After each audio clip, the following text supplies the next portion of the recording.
Madame, monsieur, bonjour. Aujourd'hui, on va partir à la découverte d'un aspirobot de la marque iRobot, un Roomba, qui présente un rapport qualité-prix tout à fait bluffant. C'est un produit dont j'ai déjà pas mal entendu parler, je pense que vous aussi, mais aujourd'hui, on va le découvrir en détail ensemble, on va le tester, on va le pousser dans ses retranchements et on va voir ce qu'il vaut. Donc, voici la bête et on va partir sans plus attendre le déballer. Au moyen du petit cutter habituel, on va enlever tout simplement les bouts de scotch qui retiennent son emballage. Alors je ne sais pas si vous voyez bien, mais l'emballage du iRobot est relativement volumineux. Donc la petite notice de mise en route du produit, collée ici. Donc on a ici le câble d'alimentation, la pièce maîtresse, tout simplement l'aspirateur robot. Nous avons ici à la base le dock de chargement du produit. Et pour vous laisser un peu de suspense, on va tout simplement commencer par déballer la base, le dock de chargement de notre aspirateur. Si on prend le temps de regarder cette petite base, on peut voir que le plastique est de bonne qualité. Et ça se sent, ça se voit, sincèrement, ils ont cherché à nous faire quelque chose de qualitatif. Les détails sont soignés, le plastique est de bonne qualité. Déjà, on peut dire que la base, rien que ça, est de bonne qualité. Et voici, les amis, la pièce maîtresse. Donc une brosse en caoutchouc qu'on peut d'ores et déjà apercevoir. Très pratique pour les poils d'animaux, les cheveux, etc. Et ici, une brosse à poils doux, tout simplement pour les petites saletés du quotidien. Donc avant de retourner l'appareil, on va en profiter d'être ici pour tirer la languette qui va mettre tout simplement en route la batterie. Regardez sincèrement cette qualité de finition. Apercevez la qualité de finition de ce produit, l'esthétisme, la recherche du design est vraiment sympathique. Le seul point négatif que je relève d'ores et déjà, c'est que dans le packaging, ils ont déjà installé donc les petites pattes ici, et on peut voir que celle-ci n'est pas dans le sens de, n'est pas inclinée dans le bon sens. J'espère que ça ne posera pas de problème. Je pense qu'avec le temps, elle se remettra en position, je l'espère. On peut apercevoir ici, là, les capteurs anti-chute. Donc, le plastique ici du pare-choc est de très bonne qualité. On sent une certaine résistance. De toute façon, cet aspirateur n'est pas fait pour cogner toutes les 5 minutes. Il a déjà les capteurs lui permettant d'éviter tout choc ou tout obstacle. Donc, premièrement, il nous conseille de trouver une place pour la base. Donc, voici le câble d'alimentation relativement court, 1,50 m. Néanmoins, c'est du câble standard. Donc, si vous souhaitez le rallonger, vous pouvez toujours en trouver dans le commerce. Il y en a partout. Mise en place de la base, mise en place de l'aspirobot. Donc maintenant, tout simplement, on va passer au téléchargement et à l'installation de l'application iRobot. Tiens, j'ai téléchargé l'application iRobot juste ici. Donc voici, l'application maintenant recherche le robot et on peut déjà voir que la gamme Roomba est complète. On a ici donc les aspirateurs, on a ici les robots laveurs de sol et les robots tondeuses. Donc voici, on peut personnaliser son robot, on peut choisir un nom. Pour ma part, je vais laisser Roomba, tout simplement. Je cache l'identifiant de ma box, mais voilà. Ici, on passe tout simplement à la configuration Wi-Fi. Une fois que vous avez renseigné vos identifiants de connexion Wi-Fi dans l'application iRobot Home, il suffit tout simplement d'appuyer simultanément sur les boutons du robot Spot et Home. Donc voici.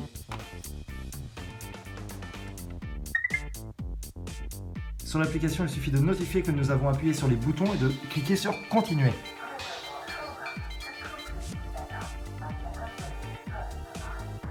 Donc voici, la configuration est terminée. On voit qu'il a suffisamment de charge au moins pour effectuer un petit test. Donc c'est parti.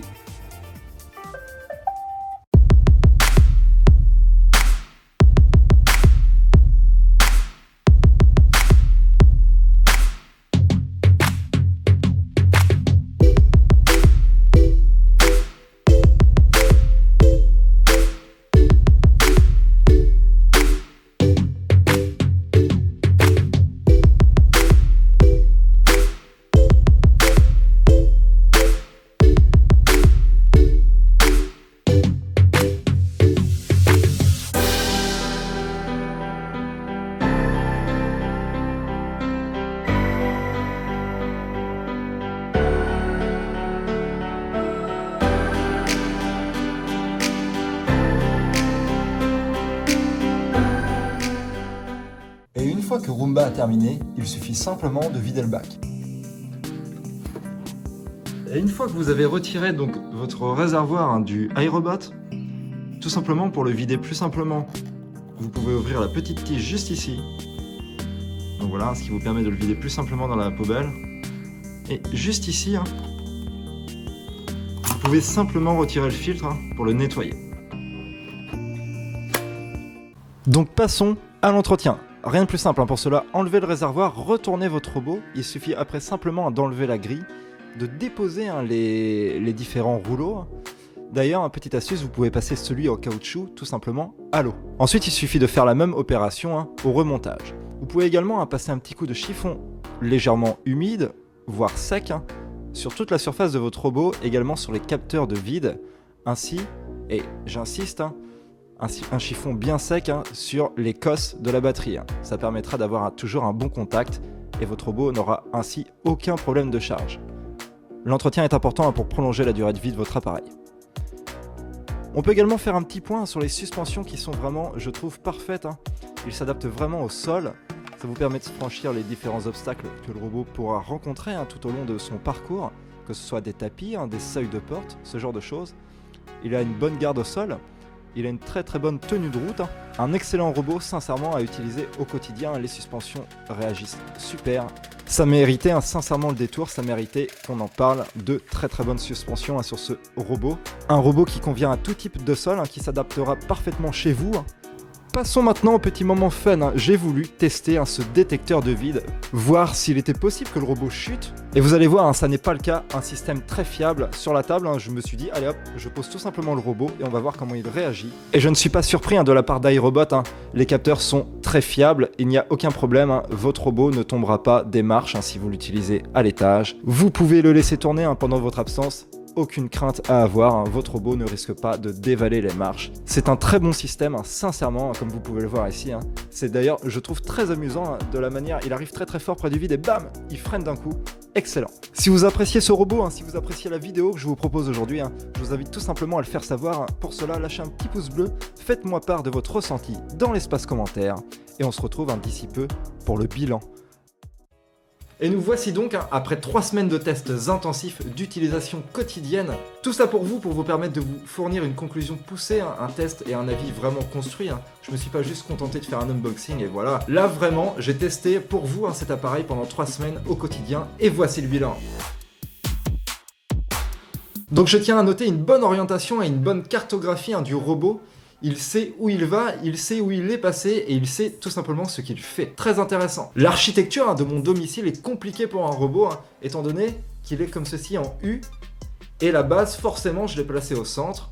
Et on va y revenir dans un court instant. Donc malgré cette architecture, une très bonne organisation du robot. Quand le robot se trouve dans la pièce la plus éloignée de sa base, hélas, quand j'y demande de retourner à sa base, là ça pose des problèmes. Et c'est le seul point négatif que je tiens à relever de ce robot, c'est qu'il rencontre parfois des difficultés à retrouver sa base. Mais il finit toujours par y arriver, il faut juste lui laisser le temps. Un point très positif, et là on va parler de l'autonomie du robot. En moyenne, quand il tourne et que je le laisse évoluer dans mon domicile, il fait des sessions de 1h30, et suite à cela, seulement la moitié de sa batterie vidé, donc il pourrait tourner encore davantage. Je tiens à noter également une très bonne solidité des plastiques et une très bonne résistance aux rayures. Et pour cela, je vais vous donner quelques exemples. Mon chien, que vous connaissez peut-être pour ceux qui suivent la chaîne, au tout début, quand j'avais ce robot, a été vachement surpris. Mais quel est donc ce nouvel individu qui partage maintenant mon quotidien? Donc le robot s'approche vers elle, elle fait connaissance, et tout simplement dans un élan de panique, elle finit par marcher dessus, donc avec des bonnes griffes en plus, donc imaginez quand même. Et là je me suis dit, waouh, le robot il a 1 heure, ça y est, il est mort. Et bah non, sincèrement j'étais surpris, pas une rayure, et je vais vous montrer. Mis à part un peu de poussière due à son utilisation, on peut constater qu'il n'y a aucune rayure présente sur le robot. Et sincèrement, ici, j'en suis agréablement surpris. Même quand il passe sous les meubles qui sont juste à sa taille et tout, un plastique ici, un revêtement de très bonne qualité. Le seul bémol en termes d'esthétisme et on va dire entre guillemets de carrosserie que j'ai pu constater, c'est ici. Donc, je ne sais pas si vous voyez bien, le robot a essuyé quand même quelques dégâts. Mais attention, ça n'est pas son revêtement ici qui s'est détérioré, mais c'est la peinture de certains meubles, comme ma chaise ici qui est blanche, qui est venue se coller à lui. Donc là, ça sera à moi tout simplement, lors de l'entretien de mon robot, de nettoyer ça. J'essaierai de me renseigner et de vous dire avec quel produit j'ai pu enlever ce genre de marque. Et si on devait faire un point plus global sur son esthétisme, déjà d'une, je vous dirais qu'il se marie très bien avec vos intérieurs. La couleur de sa carrosserie tout simplement passe partout. Je trouve qu'il se marie très bien avec mon intérieur, c'est très cool. Et les petits défauts qu'on a pu voir ici, la peinture qui s'est collée sur son revêtement, ça n'est pas lui, c'est simplement les meubles qui sont débarrassés de leur peinture. Et ça, on ne peut pas lui reprocher. Un autre point également que je voulais voir avec vous rapidement, comme on a pu voir pour le paramétrer, il nous faut une application. Cette application est très simple d'utilisation, elle nous permet également de programmer le robot, par exemple durant mon absence quand je suis au travail, je le programme à 17h pour qu'il passe de lui-même dans mon domicile. Donc une très bonne application, très facile d'utilisation, très complète et que j'apprécie tout simplement à utiliser au quotidien. Parlons également des capteurs anti-choc. Donc les capteurs anti-choc sont tout simplement les capteurs qui se trouvent à l'avant et qui permettent au robot de détecter les obstacles ou les meubles qui approchent. Avec tous mes meubles en général, il n'y a absolument aucun problème. Le iRobot détecte par exemple le canapé, la table, ralentit avant d'approcher, donc sur la surface à éviter, vient en contact mais de manière très douce. Ça n'abîme pas vos meubles, ça n'abîme pas le robot. Néanmoins, à ma grande surprise, le robot a du mal à détecter les meubles noirs. N'ayez tout simplement pas de meubles noirs chez vous si vous voulez accueillir un iRobot. Non, bien sûr, je plaisante. Comme vous avez pu le voir dans la vidéo, j'ai un petit meuble noir ici de télé et c'est justement celui-ci qu'il a du mal à détecter. C'est le seul bémol en termes de détection d'obstacles et qui d'ailleurs me surprend que j'ai tout simplement à vous raconter. En conclusion, c'est vraiment de très bons robots, très fiables, très robustes, esthétiquement qui passent dans tous les domiciles, très agréable à utiliser au quotidien. Sincèrement, depuis que je l'ai, il tourne 2 fois par jour, une fois le matin, une fois le soir, et nous avons un sol tout à fait impeccable. Donc ce robot, sincèrement, vous facilite la vie. Nous avons fait des tests par exemple. Je l'ai fait tourner pendant une petite heure et demie, il est retourné à sa base de lui-même. Allez hop, on prend une petite lingette Swiffer et on voit ce qu'on récupère.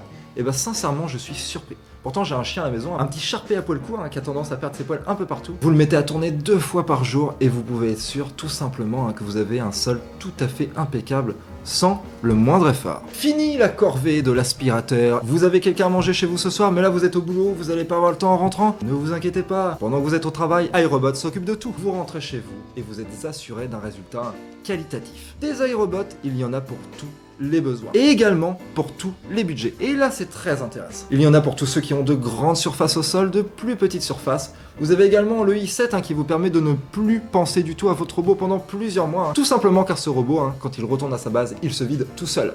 Là, bon, effectivement, sur le robot qu'on a testé aujourd'hui, il faut le vider manuellement, le réservoir. Mais entre nous, c'est pas non plus la tâche la plus difficile. Et en soi, vu qu'il passe tous les jours, le réservoir se remplit vraiment très très peu. Donc c'est très très appréciable et ce robot ira parfaitement chez vous. Dans la gamme iRobot, et là vous pourrez me dire si ça vous intéresse qu'on en fasse un test. Personnellement, oui. Les robots laveurs. Oh, les robots laveurs de chez iRobot, c'est tout simplement des pépites. Si vous voulez que je teste tout simplement le robot laveur, parce que j'ai envie de le tester, mais est-ce que vous, ça vous intéresse? Dites-le moi dans les commentaires. Si vous avez kiffé cette vidéo, je vous invite tout simplement à lâcher un petit pouce bleu, même plusieurs. Abonnez-vous si ça n'est déjà pas le cas. Plein de vidéos à venir, de très très beaux unboxings, un max de tests, rien que pour vous. Et je vous dis à la fois prochaine.